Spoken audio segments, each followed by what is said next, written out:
So today on Prime Take, we are speaking to West Ham United striker, Michail Antonio. Michail, welcome to Ghana. Thank you. How are you doing? I'm not too bad. I hope you're having fun. Yeah, I'm not gonna lie. I've gone out a couple places, had some food and stuff. I'm actually enjoying it. I'm enjoying it. Yeah. Kudus said you were going to enjoy. Yes, he did. He said I enjoy it with him more. So next time I come, I'll make sure he's around.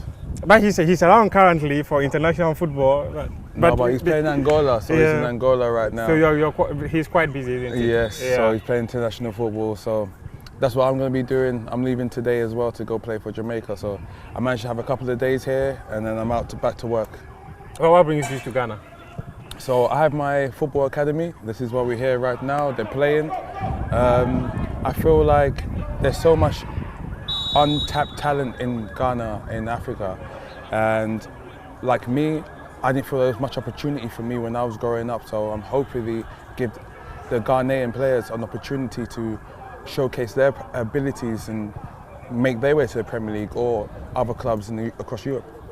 Do you have other academies worldwide? Because someone would ask, what would influence the decision of a Jamaican international to have an academy in Ghana? I have an academy in South London, and I also got the academy here. I chose Ghana because my agent's Ghanaian.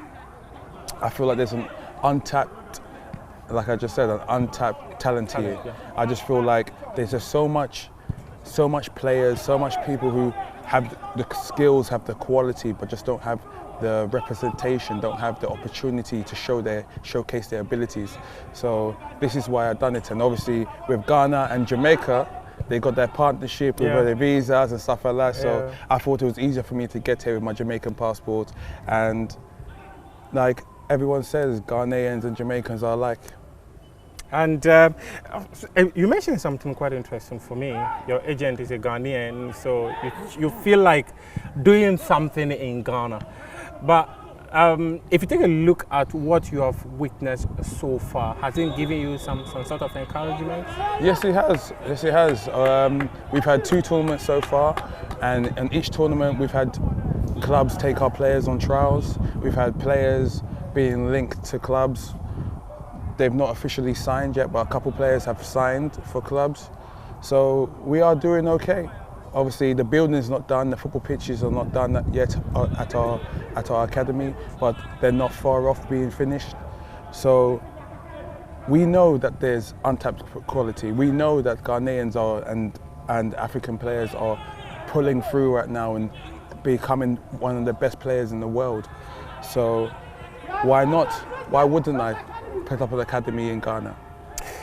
It is one thing setting up an academy, it's another thing creating a pathway for the talent to succeed. Do you have something like that? Yes, 100%. Obviously, I'm not doing this on my own. I have shares in it. My agent has majority shares in it, and there's another one called Tony Appiah. He has shares in it. But it's not just us 3 who's doing it. There's also Freddie. Freddie is our technical director, and he's controlling how the day-to-days ins and outs are going. Obviously, he helped us win the tournament. When was it? Well, he helped us win the tournament, the last tournament. And in that tournament, we had other players get scouted again. So it's just, we've chosen to do this because we know that it's untapped quality. We know that these players just need the opportunity for them to showcase their qualities, and then we know that they've got the qualities to make it in the Premier League, to make it in Europe. So it's just giving these players the opportunity. Giving these players an opportunity. In the early phase of the conversation, you mentioned about giving talents opportunity, right? I would like to understand, in your early beginnings, how was it like? Did people also create opportunities for you like this? How would you describe those early days? In my early days, I didn't really play football much growing up, so I didn't get the opportunities to play. I used to just play in the back garden or play with my friends at the park. But then, as I was getting older, I didn't get opportunities to really showcase my stuff to academies. So I was really just playing with the school. And then if you didn't get scouted at school, then you didn't get the opportunity. So I also played community football, but when you're playing community football, it was like Fulham, Chelsea kicks. Yeah. I did that, but you're there. You might have the title Chelsea, you might have the title Fulham, but these community football foundations, they weren't actually scouting any players. They weren't actually taking players from the foundations into the academies. So I didn't really get the opportunity to showcase myself to the actual academies, even though I was at Fulham Community, even though I was at Chelsea Kicks. So that's why we're doing this academy, so we can literally bring the clubs to the players. Like the last camp we had Chelsea, we had Anderlecht, we had a few other teams from Belgium.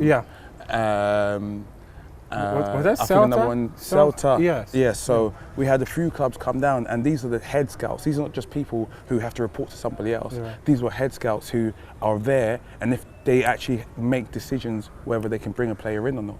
And so we're giving these players opportunities to be sat bang in front of decision makers. What you're saying, Klaus, suggests that your early beginnings were not that rosy. It kind of meant that this was a gentleman who needed to do it the hard way. It wasn't easy, but I wouldn't say it was harder than coming through an academy, because when you're in an academy, you're already in the door, but there's 40 other players in there. Most academies, only 2 or 3 players actually get a pro contract.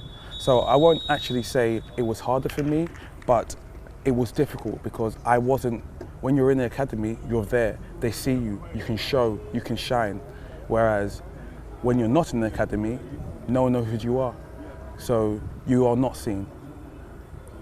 It's very difficult for you to break through because they have 40 players already there. They have 40 players who have qualities. They have 40 players who they believe are better than you already.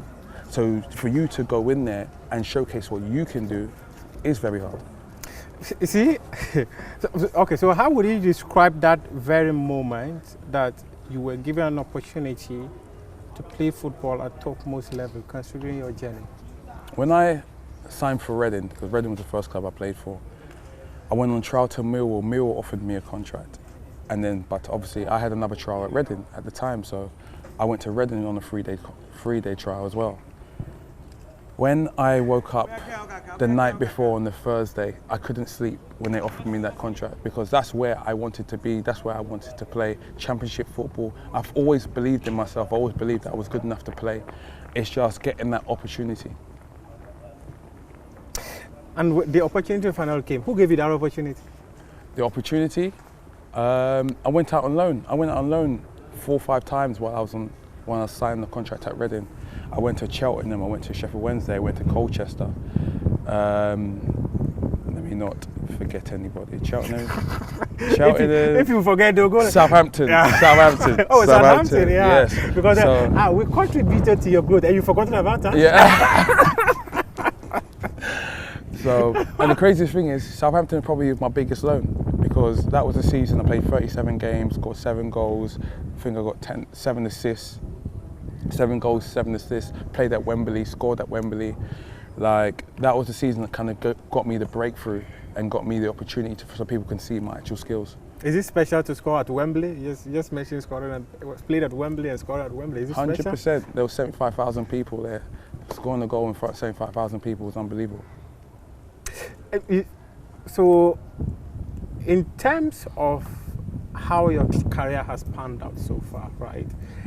If you were to advise your younger self, what would you have done differently? Ooh. The craziest thing is I made a lot of mistakes in my career, a lot of mistakes. But I feel like every mistake I made kind of shaped me into the player that I am, kind of shaped me into the person that I am. So I'm not too sure if I would actually change anything because I feel if you change one thing, that might change the whole outcome of your future. So I feel like every mistake you make kind of makes you the person that you are. What were the mistakes you made? Oh, can't say that on TV.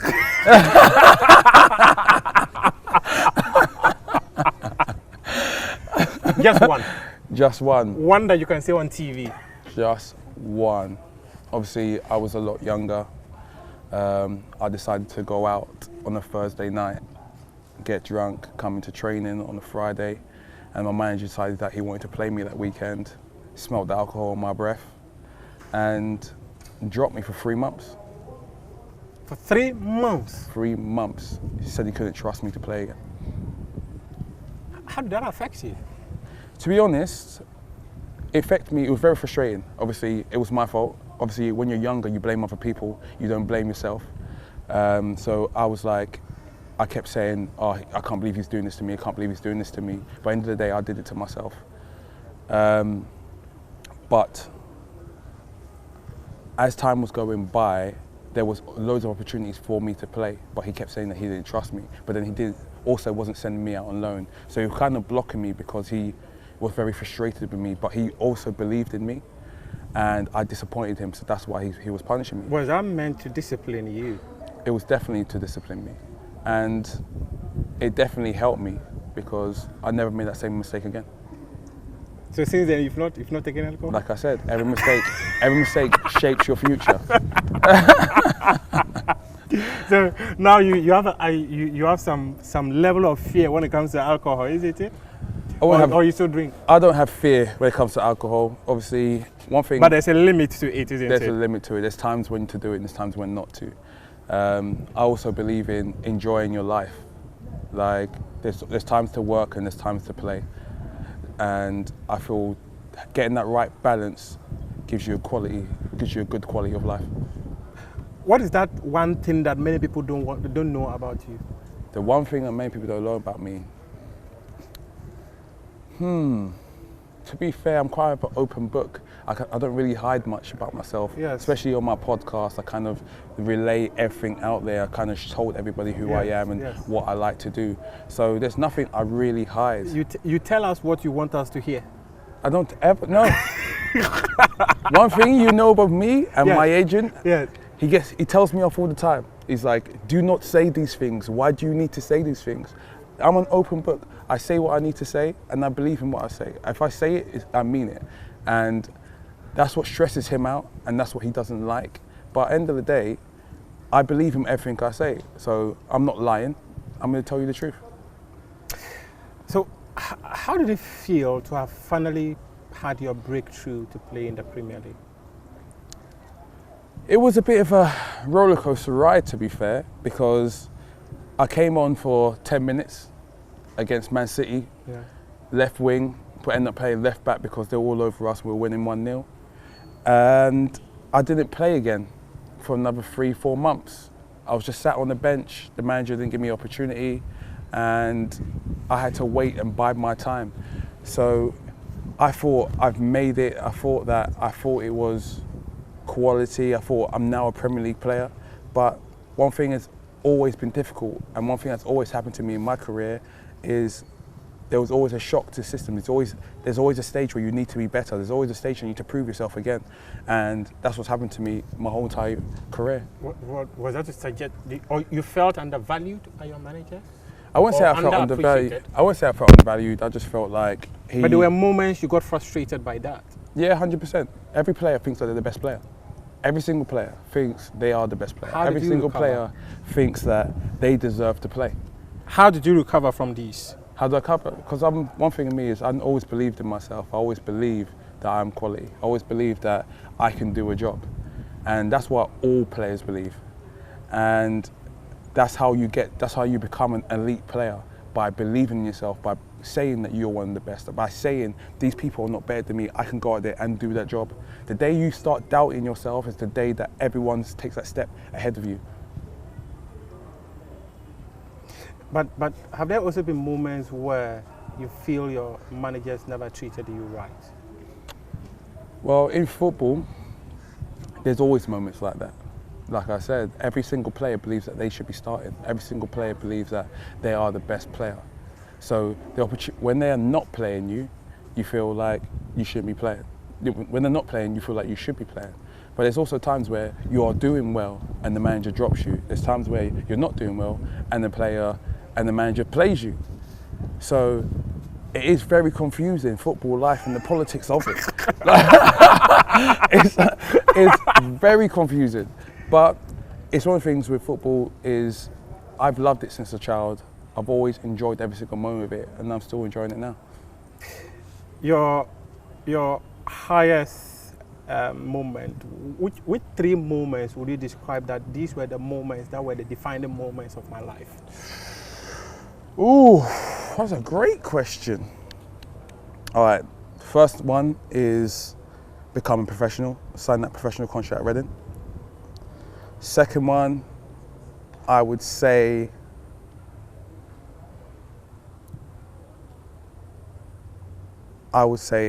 getting an England call up. Even though I didn't play, getting an England call up kind of like put my name out there, made people notice me more. And third, I would say becoming West Ham all-time goal scorer. Yeah, I was expecting that one. Yeah. I was expecting that one because when I was going through the list, I would have been completely surprised if you had not mentioned that West Ham angle. This sort of suggests that you've really had fun at West Ham United, because I was going through your numbers; they were crazy. You played about 373 Premier League games at West Ham United. If the figures I came across are anything to go by. I don't know the figures, but it'll be around that. I've been there, it's my 10th season now. Obviously, all-time goal scorer. I think I'm like second when it comes to assists. I've got so many different type of accolades. First player to score at the London Stadium. One of the last people to score at the Bowling Ground. There's just so many things I've managed to tally up, all these accolades that I've managed to get in my time there. So I've loved every moment of it, and hopefully I can keep doing it for long. West Ham is your home? 100%. London was where I was born, and majority of my football when before I came to West Ham was mainly up north. Or I was in Reading, I was in Cheltenham, I was in Colchester, I was in Southampton. Like, there's so many different places that I've had to live and stuff like that, but West Ham brought me home. Have there been moments you considered leaving West Ham? Obviously, as a footballer, there's always moments there's been times where I've been linked to other places, there's been times where it's been close for me to leave. But it didn't happen, and I'm happy I'm still there. So what were those things that made you consider moving away from? Every player wants to play. If a manager comes in and says that you're not their cup of tea, that you're not their player, you're not their flavour, then you have to look for other options. And the type of football that I play, some people don't like it, some people do, some people love it. It's all about opinions, end of the day.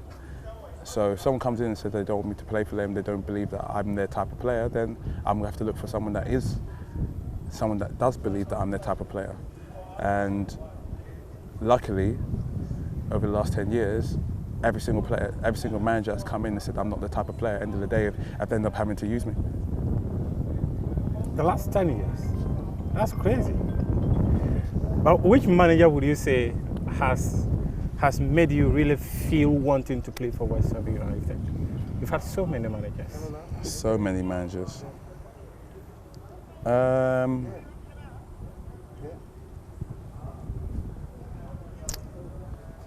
To be honest, I'm very likely going to have to say, I'll probably say David Moyes, especially the first time he came.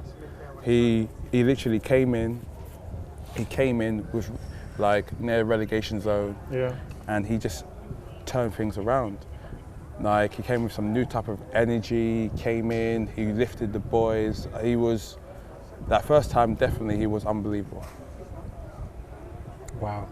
So what inspires you, what motivates you, not just at West Ham United, but in life generally? In life, I'll say my kids. My kids motivate me. How many do you have? I have 6. 6 kids? Yeah. Wow. At 34, you have 6 kids? Yes, I do. You don't only strike on the pitch, you strike in the bedroom. Oh, God. Yeah, so you don't only strike on the pitch, you strike so well in the bedroom as well.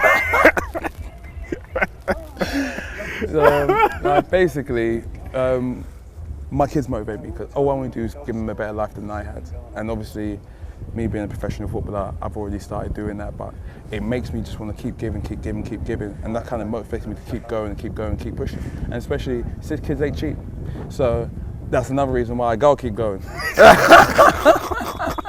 If you weren't playing football, what would you be doing? If I wasn't playing football, I'd more than likely be like a PE teacher or accountant. Those are the things I was looking to do before I became professional. Those were the things that were in your mind. Why? Yeah, because going to school, I love my PE teachers. They were the people that I always got along with, and they looked like they were always enjoying their lives. And I love doing sports. Like, I'm kind of good at all-round type of sports type of thing. So it was something that I always wanted to do. And then accountants, because I'm good with numbers, and I thought like it'll be a good job to do and make some all right money. It will be out for me to move on this conversation to another space without talking about something many Ghanaians will be interested about. Your teammate, Mohamed Kudus. Mm-hmm. You have been with him. In fact, I've known him since 2015, 2016, when I was one of the few journalists. Tom Vernon, the founder of Right to Dream Academy, invited some selected journalists to his academy at Akusumbo. Yes. That was where I saw Mohamed Kudus, and within the last 4, 5, 6 years, he's one of those top talents in Ghana. You train with him daily. What sort of a player is he? He's unbelievable. The guy, some of the tricks he does in training, some of the tricks he does in games, it's just, you can't get the ball off him. And the thing is, you know what he's going to do because you train with him week in, week out. You see him do it to other people and you're like, he's not going to do it to me. And then he does it to you. And then he does it to you. And you're like, Mo. Like the little one where he keeps like flicking the ball over you, little tricks, little dinks and stuff like that, little chops. Mo is quality, like very quality player, still young. So he's got a lot of football ahead of him and a very exciting future ahead of him. You have been at West Ham United for 10 years. What are some of the tips you think he needs to succeed at West Ham? Some of the tips is to be resilient. One thing with West Ham fans, they are I see some West Ham United fans here. They are relentless. Relentless. They are not forgiving. No, that's a lie. They are forgiving, but they get onto you very quickly. So it's being able to deal with the pressure of the fans because they expect a lot from you. But even though they expect a lot, they appreciate the minimum side of things. Yeah, it's quite crazy. So when you're at the bottom of the league, they'll turn out, they'll sing for you and stuff like that. When you're at the top of the league, you lose 2 on the bounce, they're booing you. They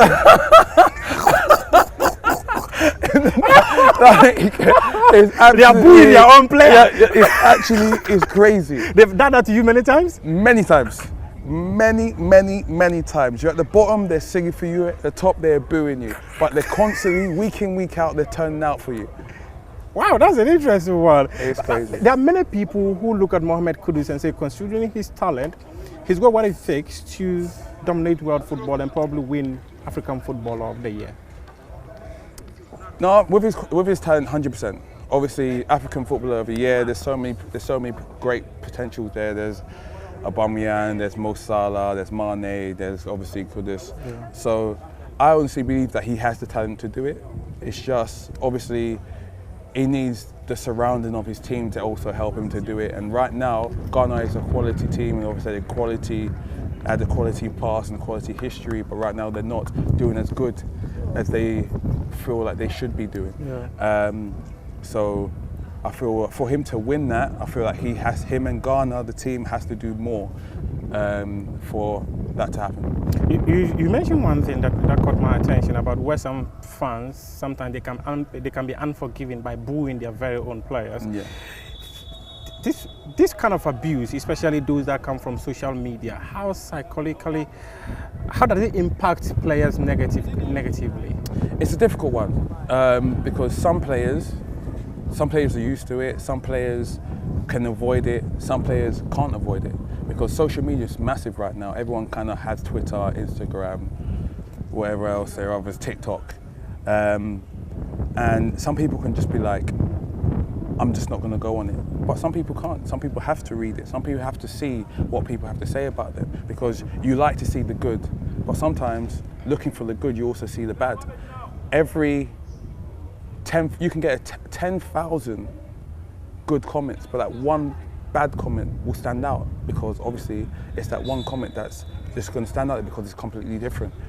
It's people just starting to understand that end of the day, footballers are humans and footballers have feelings. Whereas most people feel because we're professional footballers, because we're making this amount of money, they feel like we should be numb to certain things. But end of the day, people are people and humans are humans. He spoke about social media abuse being the reason why he got that red card against Spurs. I listened to him and I felt so bad because he's a young man that I know quite well. And that's why I asked the question about how psychologically it affects the player. You are with him. How is he taking all this? Right now, to be honest, when you've got a red card and you know that you can't play for 4 or 5 weeks, there's no longer any type of pressure on yourself. Because when I was going through a bad time, it was turning out every week on a Saturday, every single week, knowing that you've got to be out there with the scrutiny, with the opinions and everything like that. That's what makes things difficult, constantly having to step out on that field, even when you don't feel good. So now he's got that opportunity where he's got that break where he can clear his mind. So he's been good, he's been all right. I've not seen any type of negativity towards him. He's been training well, he's been staying strong, he's been staying fit. And I feel when he's back and he gets the opportunity to play again, I think he's going to be raring to go. Who is the greatest African footballer that you have played with in the Premier League? Ooh. Greatest African player I've played with? Because you've played with many. Yes, I have.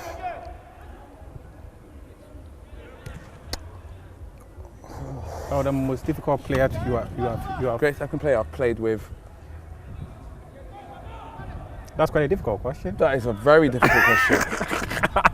What makes it difficult? Okay, the opponent that you have met. All right, the greatest opponent? Yes. That's easy. I'm going to have to say Salah. No, Mane. Mane, like, I feel was underappreciated at Liverpool. I don't think Liverpool actually understood the quality that he had, what he did for the team. Obviously, Salah was unbelievable, and he still is unbelievable amount of goals that he scored. But I just feel like what Mane actually did for the team, he brought everybody together. The goals, the assists, like the work rate. Mane, for me, at Liverpool was unbelievable. Talk to me about playing for Jamaica. You had a call up to England, though you didn't play, then you switched nationality to Jamaica. Why? What influenced this decision? Why Jamaica, not England? To be honest, when I was 22, I tried to play for Jamaica. The manager came to Sheffield Wednesday to speak to me, and he was like, "Oh, we want more players to turn out to Jamaica and blah, blah, blah." I was like, I would love to, because obviously my mum, I was very connected to Jamaica. My mum brought me to Jamaica from the day I was born till I was 14. So for 6 weeks, every 6 weeks holiday, from the school break, I went to Jamaica for the whole entire 6 weeks. So I was very connected to Jamaica. So it was somewhere where I wanted to represent. But then he came and watched my game, played Leeds. I had a nightmare of a game. I was terrible. But I honestly still felt like I should have been picked, because at those times I was playing in the Championship and he was calling up players in League 2, League 1 over me, whereas I was playing in the Championship for 3-4 years before that. So I feel like one game shouldn't have been the representation of how I played and the qualities that I had. And you consider that quite unfair on you?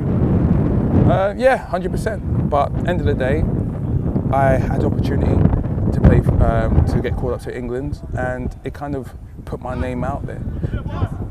Because obviously England's a massive team. England is represented worldwide. Yeah. They always in and around get to the semi-finals and stuff like that. So the opportunity to even be in the 25-man squad for England was quality.